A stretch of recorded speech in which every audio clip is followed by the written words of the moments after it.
Ciao, ciao Sfima, salut tout le monde. Aujourd'hui, vidéo sur l'affaire Joko.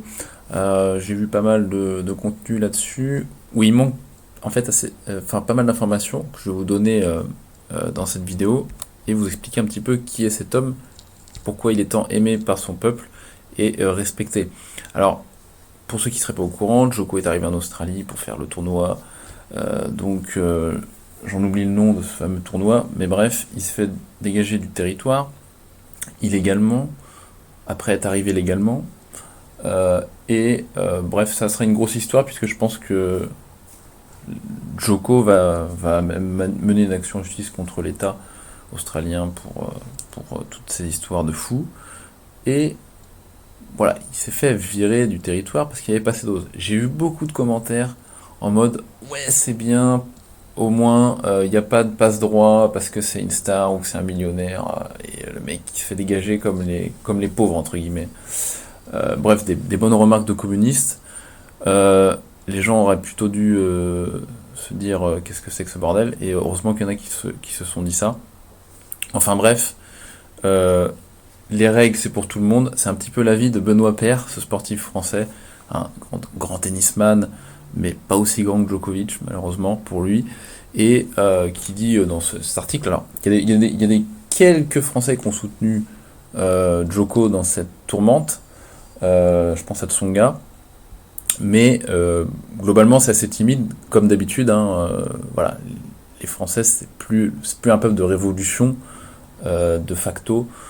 On a pu le voir au niveau des sportifs. En tout cas, c'est pas là qu'on va trouver des révolutionnaires quand il y a besoin d'en faire une révolution, puisque je pense qu'il y a besoin d'en faire une en ce moment.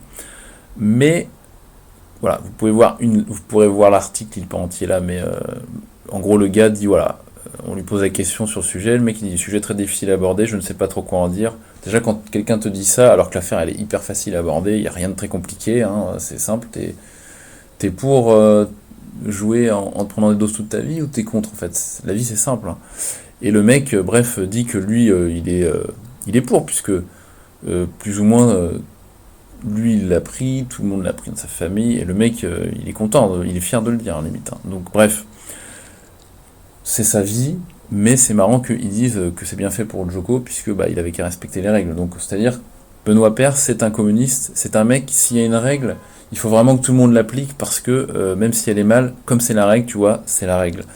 Donc bref, malheureusement, il est à l'image de, je pense, une bonne partie des Français, malheureusement. Je pense qu'il y a encore 20 ou 30% de Français qui sont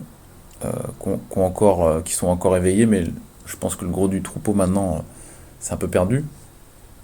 Et bref, voilà, donc Joko s'est fait dégager comme un malpropre de ce pays. Alors, il est expulsé en plus pour un an, et c'est surtout que vous allez voir pourquoi il s'est vraiment fait expulser.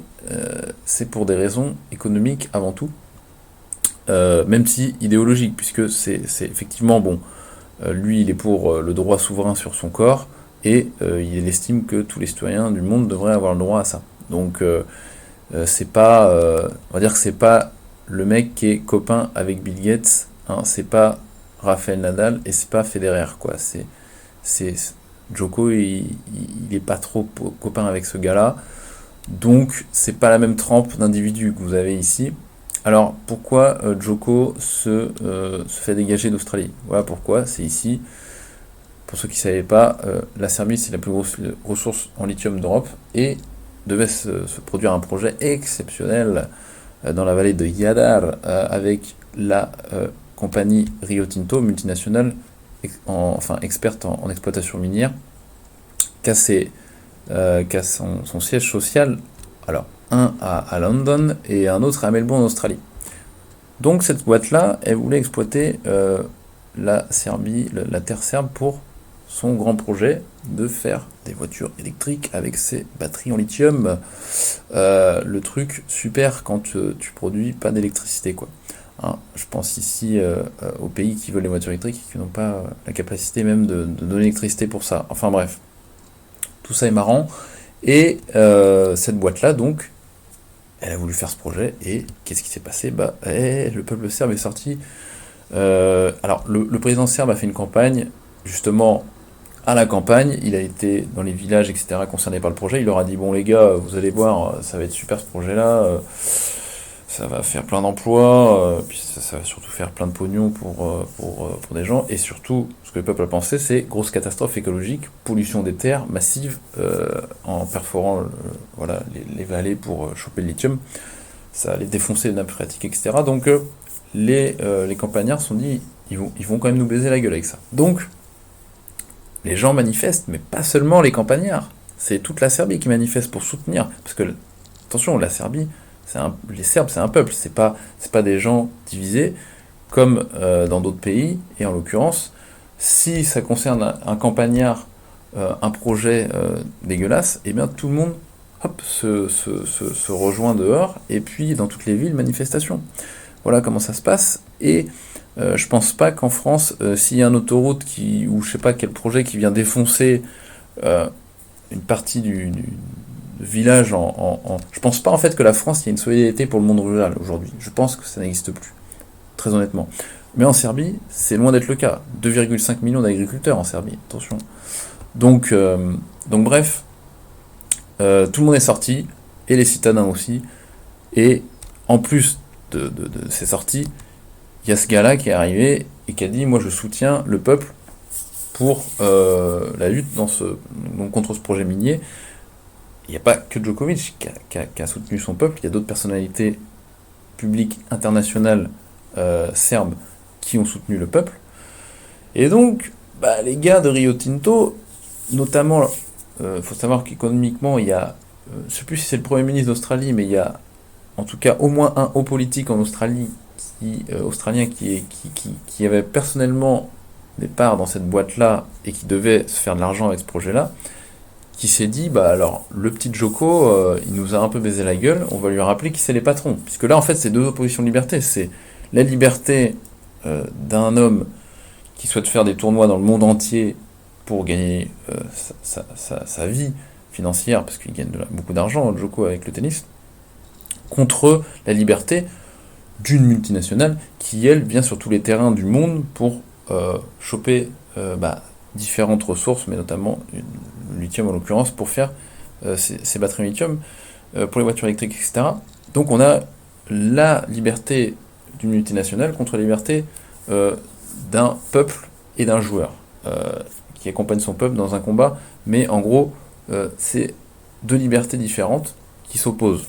Voilà. Donc, c'est un petit peu David contre Goliath au départ, mais voilà. Alors Djokovic a apporté un soutien sur les réseaux sociaux par rapport à tout ça, et donc le président serbe, il a dit, bon, on arrête tout, on le fait pas, etc. Et donc on annule. Perte estimée à 5 milliards pour le groupe Rio Tinto par le fait que le projet ne se fasse pas. Donc c'est pour vous donner un petit peu le niveau d'importance de cette affaire qui n'est que très peu évoqué dans les je dirais dans les journaux ou dans tous ceux qui parlent de cette affaire Djokovic contre l'Australie en gros. Et voilà, donc voilà pourquoi Djokovic est tant aimé par son peuple, comme vous allez pouvoir le voir dans cette vidéo, là quand il arrive, c'était le 28 janvier ça, où il arrive à Budva au Monténégro. Faut savoir que Djokovic, donc sa famille, c'est originaire donc Serbie-Monténégro. Alors pour lui c'est le même peuple, pour moi aussi. Tout ça c'est pareil. Et en l'occurrence, ce gars-là, il est aimé principalement pour ses valeurs, parce que c'est un gars qui n'hésite pas à se mettre en risque pour soutenir son peuple. Et en dehors de ça, c'est un exemple pour le peuple. En plus, il est chrétien orthodoxe, donc en Serbie, comme les gens sont encore une identité, au Monténégro, c'est un gars qui est beaucoup apprécié. Il aime les traditions, il aime la famille. Bref, c'est le mec qui est pas trop pour le projet mondialiste. Il aime avoir conservé une culture, une entité, etc. Donc tout ça, c'est pas trop dans les cartons des mecs de Davos. Donc forcément, les grands médias essayent de le diaboliser par tous les moyens.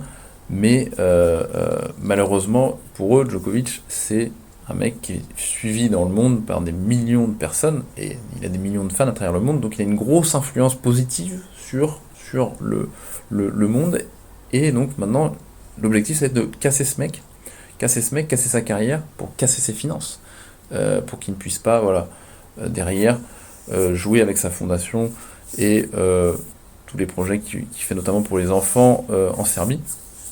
Mais voilà, vous avez les tenants et les aboutissants. Pourquoi Djoko était enfin est toujours tant aimé par son peuple, mais a été aussi persécuté, en sachant que c'est, en termes de carrière, un exemple aussi. C'est un gars qui a commencé quand même sa carrière de tennis jeune, sous les bombes de l'OTAN en 99, notamment de la France. Donc ça vous donne un petit peu une idée de, si vous avez payé des impôts dans ces années-là, à quoi ça a servi. C'était un peu la même utilisation pour les guerres en Libye, etc. Mais voilà, c'est un gars qui a joué au tennis sous les bombes, donc c'est pas des doses qui devaient l'arrêter d'aller se produire sur un terrain de tennis en Australie. Voilà. Alors là, vous voyez, c'est sa mère et son père qui sont à côté de lui. Euh, donc pas le gars en costume bleu, mais tout à droite, c'est son père, c'est Soldian. Donc voilà, pourquoi le gars est aimé, et je vous montre cette vidéo pour que vous compreniez un petit peu ce qu'est le peuple, à quoi vous attendre du peuple au Monténégro, qui sont leurs exemples, et qui sont ces individus, ces personnes qui constituent le peuple, comme vous avez pu le voir, même les politiques en Croatie, qui ont récemment, je pense au député européen qui a mis la misère à Macron, vidéo qui a fait le tour du monde, hein, en lui disant mot pour mot, euh, vous êtes des criminels en France, vous tuez des gens avec des doses. Donc voilà, il y a des gens qui ont encore envie de vivre et de défendre les droits souverains du corps humain. C'est pas à l'ouest que ça se passe. Et pour ceux qui voilà, rêvaient d'Australie, vous pouvez comprendre que maintenant l'Australie c'est un état totalitaire. Bon, moi je peux le confirmer par mes clients, puisque j'ai expatrié plusieurs Australiens en 2021 pour éviter les coups de matraque, parce qu'ils n'avaient pas le bon code vestimentaire pour éviter des rhumes dans la rue. Et donc, effectivement, depuis qu'ils sont au Monténégro, eh bien, grosse différence, ils ne reçoivent plus de coups de matraque. Et en plus, ils ont un style de vie sympa sur la côte adriatique. Ça change de l'ambiance australo-totalitaire. Voilà. Je vous laisse ici. Je vous dis à bientôt pour une autre vidéo. Ciao, ciao!